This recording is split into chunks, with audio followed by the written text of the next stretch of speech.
Good morning guys! So, ang second project natin for today is assembling the computer naman.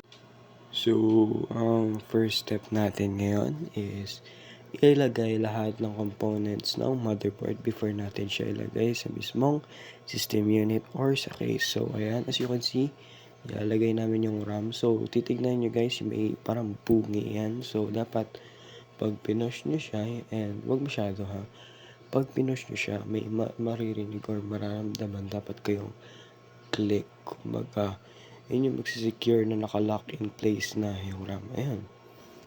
So, yan. The next step is, ayan. Ay, hindi pa pala next step. So, sorry. So, ito naman, yun pa rin. Components pa rin na ilalagay natin yung motherboard.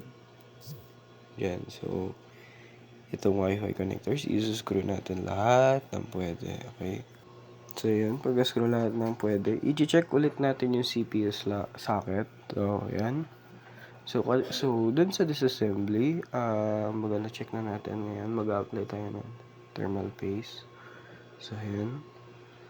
Check natin kung tama ba. And tama ba yung pagkalagay niya dun. And minsan kasi, kasi fragile kasi siya masyado. So, yun. Yan. Lock into place. Yun. Lagay ng thermal paste. So, yan. After nyan, nilagay na natin yung fan or cooling system ng motherboard or pwede rin tawaging heatsink. Okay? So, yan. May proper na paglagay dyan. Pero, based on sa nakuha namin motherboard, hindi namin siya mahanap. Pero, nalagay pa rin namin siya ng maayos. So, yan. Yan lagay. Okay? So, ayan na. Ngayon, ilalapag naman natin siya sa motherboard. So, tingnan nyo maigi dito. Kumbaga, dapat pasok yung mga ports, sockets, diba? May butas kasi siya sa mismong case. So, dapat pasok siya doon. And in proper placement dapat yung motherboard para sakto-sakto yung ilalagay nating screw. So, yan. Proper placement dapat. Wala dapat sobra and wala dapat kulang. Kumbaga, sakto-sakto. So, yan. Yung screws, guys, titignan nyo dapat maigi kung doon ba talaga siya nakalagay. Okay? Titignan nyo mabuti. So, yan. Nagkakagulo pa sila talaga. So, yan. Lagay ng screw. Dito sa may Wi-Fi connector muna. Yan yung pinakakumakalap ng signal, guys. Remind ko lang. Yan. Nalagay na nila. So,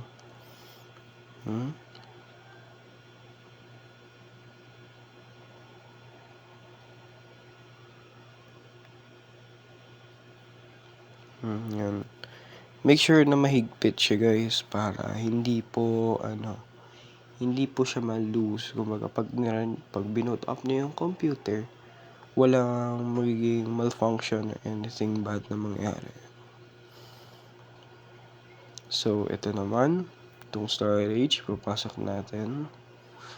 Yan, slide in natin. Dapat maayos, guys, pantay, and screw for more magabarang compact siya, hindi siya matatanggal, hindi siya magsa-slide out basta-basta. Ayan, i-screw natin siya. So, paalala ko lang ulit, gumamit ng tamang screw na compatible dun sa butas. Kung saan siya kinuha, dun dapat siya ibabalik. Remember the tip.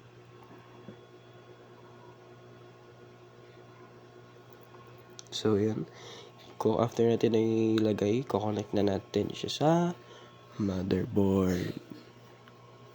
So, yan. After natin i-connect, ito namang hard disk. So, yung hard disk guys, may proper placement. Yan. Titignan nyo dapat kung saan siya swak. Kumbaga, saan yung may butas na pwedeng i-screw. Saan yung slot na talagang hindi siya magsa-slide out or hindi siya magalaw-galaw. So, as you can see, we failed to connect that. Kumbaga, hindi at first try, hindi namin alam kung saan ilalagay. So, yan, proper na ilagay na. So, yan. After nyan, i-connect na rin natin siya sa motherboard. Yan yung pinaka-SATA niya, SATA connector. Okay. Ngayon, ibabalik naman natin itong in-unscrew natin dun sa disassembling video na para sa Wi-Fi. So, ayan, at this point, saka lang namin discover na dyan pala dapat siya ilagay, okay? So, next, slide in yung power supply, yan. Tapos, screw natin. Pasensyahan nyo na kung blur yung video, sorry po. So, yan. After screwing the power supply to the case, i-connect natin lahat ng connectors ng power supply sa lahat ng components na nasa loob, gaya ng motherboard, hard disk, storage, and so on and so forth. Gaya din ng sink fan. Sink fan to like heat sink pala, proper tawag doon. Okay, yan. Make sure guys na tama yung pagkakonectan nyo kasi dito nalito pa kami sa 4 pin. Umaga, dapat hindi kayo saksak lang na saksak kung saan siya compatible. Okay. After nyan, pwede na nating tanggalin yung anti-static wrist strap. So, yan. After natin tanggalin yan. Yan na.